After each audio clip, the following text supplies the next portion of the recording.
Hello students, today we are going to talk about the chapter number 1 of F3. We are on third part of this chapter. We're going to talk about what I just want to make you confirm that it is chapter number 1 of F3 exam kit. हम लोग अभी जो solve कर रहे हैं वो exam kit solve कर रहे हैं। हम लोगों ने 20 क्वेश्चंस अपने लास्ट के 2 वीडियोस में सॉल्व कर लिए हैं और आज हम बात करने वाले हैं 21 से आगे के क्वेश्चंस के बारे में। वीडियोस बहुत लेंदी ना हो, that is why I am just making the different video for every question, because आप लोग फिर बोलेंगे बहुत एक एक घंटे के वीडियोस हो गए हैं, इसलिए मैं अलग अलग वीडियोस बना रहा हूँ। चलिए अब हम बात करते हैं which are the following aspects of financial and non financial performance and position based upon the information in the annual financial statement is likely to be the most relevance or interest to a bank। कौन सी चीज बहुत ज्यादा ध्यान रखता है bank वाला जब आपको क्या देता है, that is considering making a long term loan to the company. जब कोई बैंक वाले आपको कभी लोन देते हैं, किसी कंपनी को लोन देते हैं, तो वो किन सब चीजों के बारे में सबसे ज्यादा ध्यान देते हैं? कंपनी की शॉर्ट टर्म प्रॉफिटेबिलिटी कितनी है, क्या वो इस पे ध्यान देते हैं? कंपनी की सॉल्वेंसी कितनी है, हाँ सबसे इंपॉर्टेंट यही है कि कंपनी की सॉल्वेंसी कितनी है। इस पे सॉल्वेंसी मतलब कंपनी कितना प्रॉफिट अर्न कर रही है, कितना रेवेन्यू जनरेट कर रही है, कितना वो कैपेबल है कि वो लॉन्ग टर्म तक एग्जिस्ट करेगी। इन सभी चीज़ों को मिला करके बनता है solvency. The total of issued share capital in the statement of financial position. Statement of financial position मतलब बैलेंस शीट। तो बैलेंस शीट में वो क्या कंपनी, क्या बैंक वाले ये देखते हैं कि कंपनी ने कितना शेयर इशू किया हो? नहीं, कंपनी को सबसे इंपॉर्टेंट, जो बैंक है सबसे उसको इंपॉर्टेंट ये चीज चाहिए कि आपकी सॉल्वेंसी अच्छी अगर रहेगी तभी बैंक वाले आपको लोन देंगे। whether the company has made any changes in the senior management during the year। क्या अगर कंपनी ने कोई सीनियर मैनेजमेंट में चेंजेस किए होंगे तो क्या कंपनी लोन दे देगी? ऐसा कुछ क्राइटेरिया नहीं है। सबसे सही आंसर यहाँ पे है solvency is the biggest criteria which banks consider while sanctioning the loan to the company। Question number 22, which of the following aspects of financial and non-financial performance and position based upon information in the annual financial statement is likely to be most relevant or interest to a potential investor? Potential investor क्या चीज देख करके एक company में invest करता है, इसकी बात यहाँ पे की गई है। The carrying amount of property plant and equipment, आज की डेट में क्या उसकी WDV है। कैरिंग अमाउंट मतलब रिटर्न डाउन वैल्यू क्या है किसी प्रॉपर्टी प्लांट एंड इक्विपमेंट की, क्या वो ये देखता है कि इन्वेस्टर?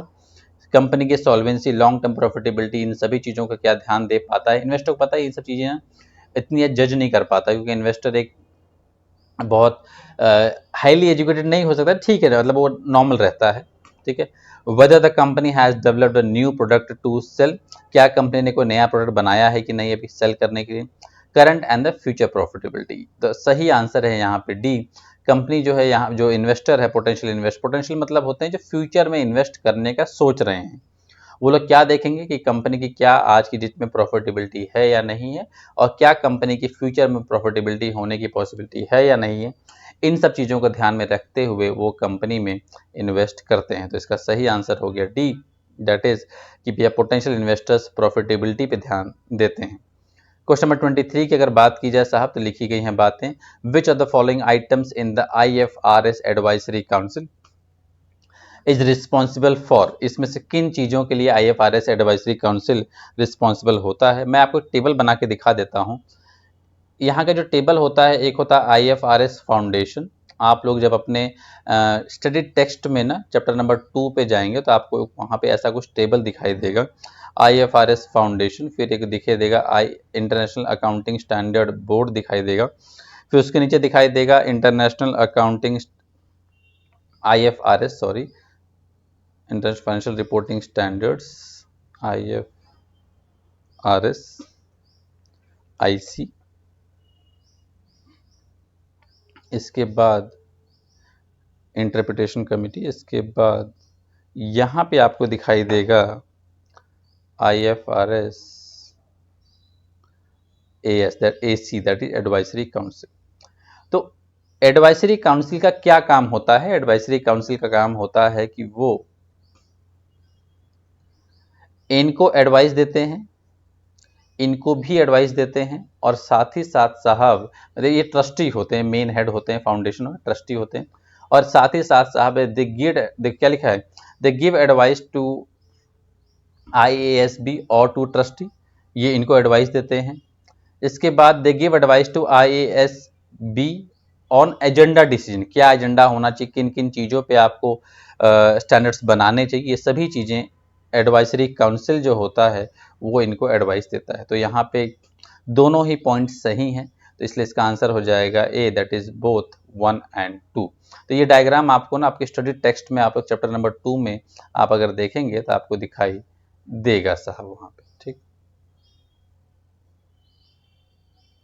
फिर आती है बात, are the following statements true और फॉल्स, इसमें से कौन सी बात सही है। लिखी है बात, international accounting standards are effective only if adopted by the national regulatory bodies, बिल्कुल सही। पता है नेशनल रेगुलेटरी बॉडी जैसे इंडिया में क्या है, ICAI है, इंडिया में international institute of chartered accountant of India. तो जो ICAI है ना, ये है नेशनल रेगुलेटरी बोर्ड, जो हमारे इंडिया में क्या करती है, अकाउंटिंग स्टैंडर्ड्स को रेगुलेट करती है। ऐसे यूके में, यूके में, दुबई में, इन सब कंट्रीज में, UAE, सऊदी में, इन सब कंट्रीज में क्या है, अलग अलग वहाँ के देश की एक नेशनल रेगुलेटरी बॉडी होती है। तो क्या होता है कि ये जो भी स्टैंडर्ड्स यहाँ बनाए जाते हैं, इंटरनेशनल अकाउंटिंग स्टैंडर्ड्स बनाए जाते हैं, इन सभी को इंडिया उस कंट्री में फॉलो अप्लाई कराना है या नहीं कराना है, कौन रेगुलेट करता है, उस देश की नेशनल रेगुलेटरी बॉडी रेगुलेट उसको कराती है। तो इसका आंसर हो जाएगा true. Accounting standards provide guidance on accounting for all types of, नहीं ऑल टाइप्स ऑफ ट्रांजेक्शन नहीं, कुछ ट्रांजेक्शन रह जाती हैं, तो नॉर्मली साहब यहाँ पे हम इसको फॉल्स टिक करेंगे साहब, ठीक। फिर आती है बात, which of the following is the most obvious means of achieving public oversight of corporate governance, क्या चीज मतलब लोगों को ऐसा क्या बिलीव हो जाए कि हाँ आप कॉर्पोरेट गवर्नेंस फॉलो करते हो। तो company establishing the comprehensive website, company को अपना एक बहुत ही एक्सप्लेनेसिव एग्जॉस्टिव है ना, बहुत ही समझाते हुए वेबसाइट बनानी चाहिए, ऐसा कुछ कि सब कुछ में क्लियर हो। तो ये बहुत अच्छा व्यू नहीं है, मतलब ठीक है।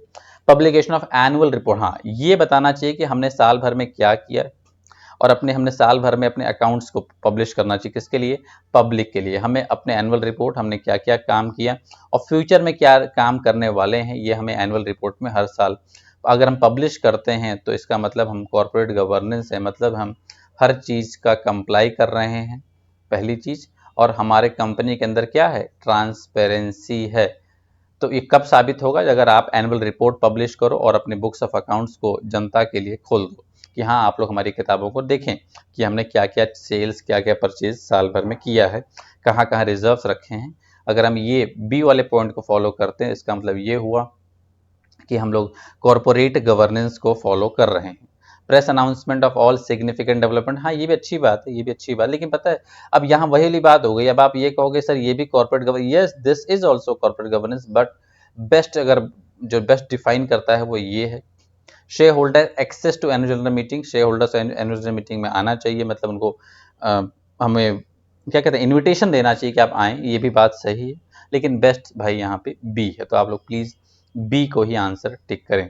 Which body is responsible for the issue of international financial reporting standards, IFRS के लिए कौन सी बॉडी रिस्पॉन्सिबल है, तो IFRS एडवाइजरी काउंसिल साहब है। जो एडवाइजरी काउंसिल है, काउंसिल हमेशा पता है ये टॉप में मानी जाती है, तो international financial reporting interpretation committee नहीं, IC था ना वहाँ पे इंटरप्रिटेशन, ये भी आप चैप्टर नंबर 2 में देखेंगे आप लोग अपने टेक्स्ट में। इंटरनेशनल अकाउंटिंग स्टैंडर्ड IASB भी नहीं, बोर्ड भी नहीं, यूरोपियन यूनियन भी नहीं। यहाँ पे सही आंसर हो जाएगा आपका इंटरनेशनल कमिटी एडवाइजरी काउंसिल।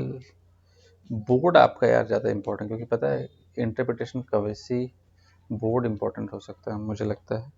तो इसका आंसर हो जाएगा यहाँ पे साहब आपका see, that is international accounting standard board, क्योंकि यहाँ पे इंटरप्रिटेशन का ये सिर्फ एडवाइस देगा, ध्यान देना, एडवाइजरी काउंसिल सिर्फ आपको एडवाइस ही देगा। तो यहाँ पे जो बोर्ड है ना, that's take all the decisions, board important, मैंने यहाँ पे मिस किया, IASB जो है दैट इज मोर इंपॉर्टेंट। तो आपका आंसर हो जाएगा यहाँ पे सी। मैंने आपको पहले ही बताया चैप्टर नंबर 2 में अगर आप जाएंगे तो वहाँ पे आपने देखेंगे ऊपर है ट्रस्टी मतलब फाउंडेशन, उसके नीचे इंटरनेशनल अकाउंटिंग स्टैंडर्ड बोर्ड बना रहेगा, उसके बाद यहाँ पे एडवाइजरी काउंसिल ये एडवाइजरी देगी। फिर इसके बाद यहाँ पे इंटरप्रिटेशन IFRS इंटरप्रिटेशन कमिटी रहती है। तो इंटरप्रिटेशन कमिटी से लास्ट में चेक करती है। नॉर्मली यहाँ पे जो मेन जो रिस्पॉन्सिबल बॉडी है वो है यहाँ पे बोर्ड साहब। इसका सही आंसर हो जाएगा सी। ठीक, चलिए। Which are the following statements relating to the IASB's conceptual framework for financial reporting statement are true or false? इसकी बात यहाँ पे कही गई है साहब। लिखिए बात, is it is a financial reporting standard. IASB क्या एक फाइनेंशियल रिपोर्टिंग स्टैंडर्ड है? कंसेप्चुअल फ्रेमवर्क ही नहीं, ये साहब ये कोई फाइनेंशियल रिपोर्टिंग स्टैंडर्ड नहीं है, तो इसका आंसर हो जाएगा ये फॉल्स। इसके बाद कही गई है बात, इट असिस्ट इन डेवलपिंग, हाँ ये असिस्ट करता है developing IFRS based on concept के बेसिस पे। हम क्या होता है पता है, जैसे हो ना going concern concept, conservatism and prudence concept, money measurement concept है ना, ये सब आप लोगों ने अपने क्लास 11th में पढ़ा होगा। तो ये सब कॉन्सेप्ट्स के बेसिस पे IFRS बनाए जाते हैं। तो हाँ ये बात ट्रू है। इट असिस्ट प्रिपेयरिंग होना है, preparing and developing consistent accounting policies when no standard applies, yes ये बात भी ट्रू है। It assist all parties in understanding and interpreting IFRS standard, yes. इन हम going concern concept, conservatism concept, money measurement concept, dual aspect concept है ना, double entry concept, इन सभी चीज़ों के बेसिस पे हम इन स्टैंडर्ड्स को इंटरप्रेट कर पाते हैं, दैट इज ट्रू, ये बात भी सही है साहब। फिर आती है बात, who is responsible for the preparation of annual financial statements. Balance sheet को कौन बनाता है किसी भी कंपनी का? तो ध्यान देना, इसके लिए पूरी रिस्पॉन्सिबिलिटी बोर्ड ऑफ डायरेक्टर्स की होती है।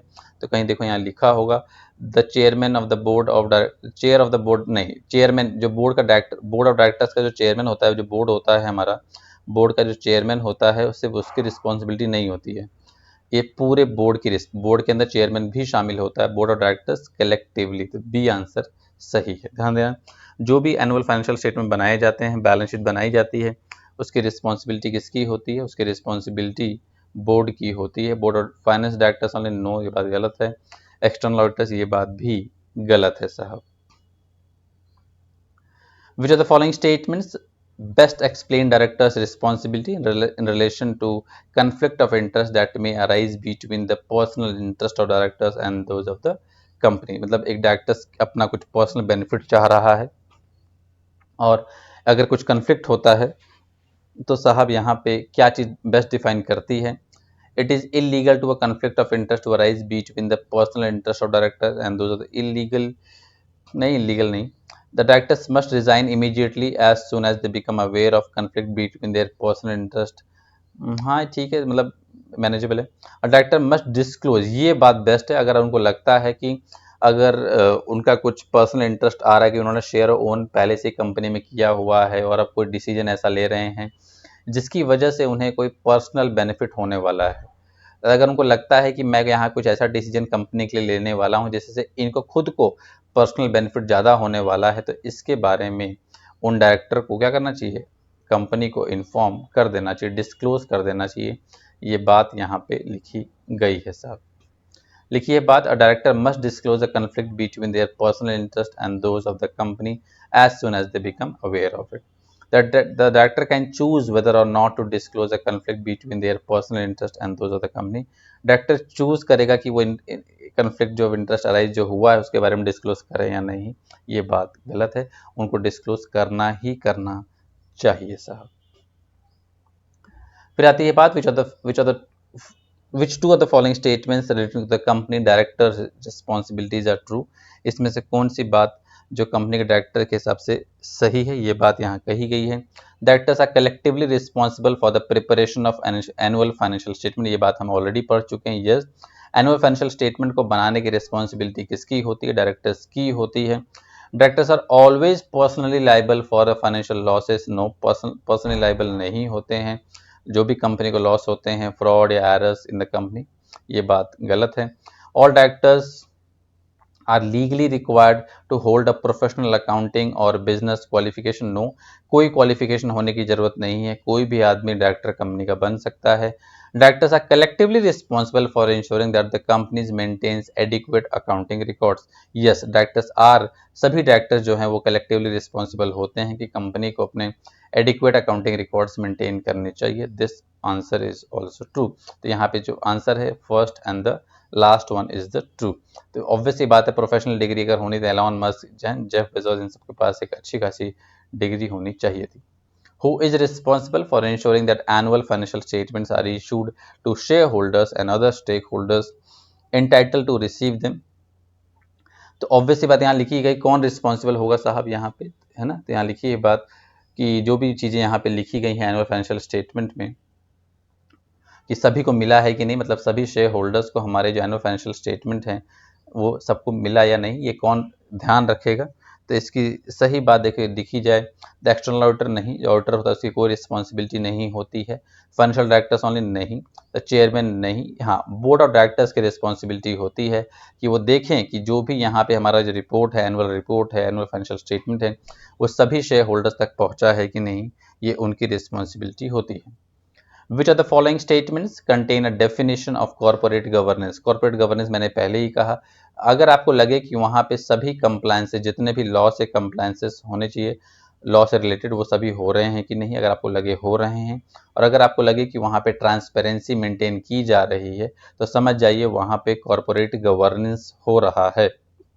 अब आती है बात, it is the framework that sets out the objective and concepts of financial reporting. ये कॉर्पोरेट गवर्नेंस ही एक फ्रेमवर्क सेट करता है. ये बात भी थोड़ी ठीक है, चलो. It is the collective term for all currently valid IFRS standards. हाँ, ये भी बात सही है कि आप फॉलो कर रहे हो. It is a system by which companies are directed and controlled in the interest of its shareholders and others. Yes, corporate governance एक ऐसा मैकेनिज्म है जिसकी हेल्प से हम ये देखते हैं कि जो कंपनी है वो अपने सभी शेयर होल्डर जिन्होंने पैसे लगाए हुए हैं, और अदर स्टेक होल्डर्स वो लोग होते हैं जो लोग कंपनी की एक्टिविटीज से अफेक्ट होते हैं, जैसे कस्टमर्स, गवर्नमेंट, कम्युनिटी, है ना. ये सभी लोग क्या होते हैं, कंपनी की एक्टिविटी से अफेक्ट होते हैं, तो इनको स्टेक होल्डर्स कहा जाए. शेयर होल्डर्स भी अफेक्ट होते हैं, इसलिए शेयर होल्डर्स भी स्टेक होल्डर्स कहे जा सकते हैं. तो सी पॉइंट बिल्कुल सही है. ये एक ऐसा फ्रेमवर्क है जो बनाया गया है ताकि अगर अभी कभी आप सुनोगे तो लोग कहते हैं कि क्या कंपनी कॉर्पोरेट गवर्नेंस को फॉलो कर रही है कि नहीं. इसका मतलब ये हुआ कि क्या कंपनी अपने शेयर होल्डर्स और स्टेक होल्डर्स को सभी इंफॉर्मेशन या उनके हिसाब से काम कर रही है कि नहीं. अगर कर रही है तो it means company corporate governance को फॉलो कर रही है. क्वेश्चन नंबर 33 की अगर बात की जाए, which of the following statement explains the concept of consistency. Consistency क्या होता है, मतलब अगर हम एक ही मेथड को हमेशा फॉलो करें, हम बार बार मेथड्स को चेंज ना करें. डेप्रिसिएशन पे अगर हम WDV मेथड से डेप्रिसिएशन हर साल चार्ज कर रहे हैं तो हमको हमेशा WDV मेथड से ही डेप्रिसिएशन चार्ज करना चाहिए. ये बात कंसिस्टेंसी कहता है. हमें एक ही मेथड को फॉलो करना चाहिए, अल्टीमेटली ये है इसकी रियल मीनिंग. आइए जरा देखते हैं यहाँ पे क्या बातें कही जा रही हैं. लिखी हैं बातें, which are the following statements explain the concept of consistency. इसमें से कौन सी स्टेटमेंट कंसिस्टेंसी एक्सप्लेन करता है. In relation to the preparation of annual financial statement, consistency relates to the language and terminology used in the annual financial statement from one year to the next. ये कह रहे हैं कि हमें एक ही terms को यूज करना चाहिए हर साल अपने बैलेंस शीट को बनाने में. ठीक है, थोड़ा बहुत, लेकिन नहीं ज़्यादा नहीं, ये नहीं, मैं इस बहुत सहमत नहीं हूँ. Consistency relates to the presentation and classification of information in the statement of profit or loss and statement of financial position throughout the year and from one year to the next. तो लिखते हैं साहब, यहाँ पे जो हमने classification किया है या जो प्रेजेंटेशन किया है वो हमें सेम रखना चाहिए हर साल. ये बात यहाँ पे कही जा रही. ठीक है. Consistency relates to the presentation and classification of items in the financial statement. तो यहाँ पे क्या लिखा है, in the profit and loss, और यहाँ क्या लिखा है, in the financial statement including the disclosure notes to the financial statement throughout the year from 1 year. थोड़ा सा ये भी सही है, बट ये थोड़ा सा और बेटर है क्योंकि यहाँ पे सिर्फ प्रॉफिट एंड लॉस की बैलेंस शीट की बात की गई है. यहाँ पे देखो फाइनेंशियल स्टेटमेंट के अंदर क्या होता है, मैंने पहले ही बताया हुआ है. फाइनेंशियल स्टेटमेंट के अंदर प्रॉफिट एंड लॉस भी आ जाता है और स्टेटमेंट ऑफ फाइनेंशियल पोजीशन भी आ जाती है. तो इन्होंने डायरेक्टली एक ही वर्ड से दोनों चीज बोल दिया. साथ ही इन्होंने ये भी लिख दिया कि डिस्क्लोजर नोट्स भी हमारा हर साल सेम तरीके से होना चाहिए. ये बात परफेक्ट है.